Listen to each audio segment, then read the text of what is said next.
రైతులకు భారత వాతావరణ శాఖ గుడ్ న్యూస్ చెప్పింది. ఈ ఏడాది సాధారణం కంటే అధిక వర్షపాతం నమోదవుతుందని అంచనా వేసింది. ఈ మేరకు దీర్ఘకాలిక అంచనా వివరాలను ఐఎండీ చీఫ్ మృత్యుంజయ్ మహాపాత్ర వెల్లడించారు. రుతుపవనాల సమయంలో సగటు వర్షపాతం దీర్ఘకాలిక సగటు 87 సెంటీమీటర్లు 105% ఉంటుందని అంచనా వేశారు.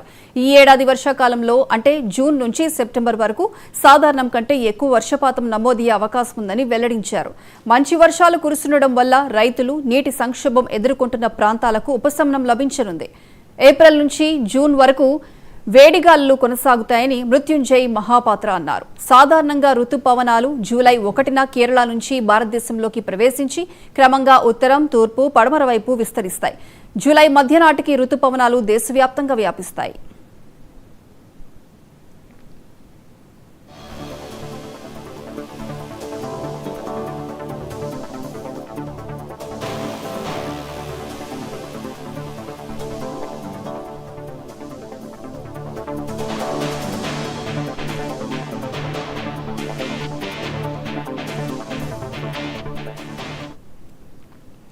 దేశ వ్యవసాయ రంగానికి ముఖ్యంగా ఖరీఫ్ పంటల ఉత్పత్తికి గణనీయమైన మేలు చేస్తుందని భావిస్తున్నారు. ఇటీవలి కాలంలో నీటి మట్టాలు తగ్గిన జలాశయాలు తిరిగి పుంజుకునేందుకు ఇది దోహదపడుతుంది. సమృద్ధిగా కురిసే వర్షాలు ద్రవ్యోల్బణం తగ్గించడంలో కూడా కీలక పాత్ర పోషిస్తాయని నిపుణులు అభిప్రాయపడుతున్నారు.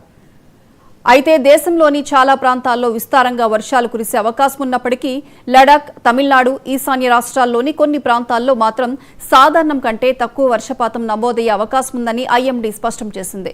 మొత్తం మీద ఐఎండీ తాజా అంచనాలు దేశ ఆర్థిక వ్యవస్థకు, ముఖ్యంగా రుతుపవనాల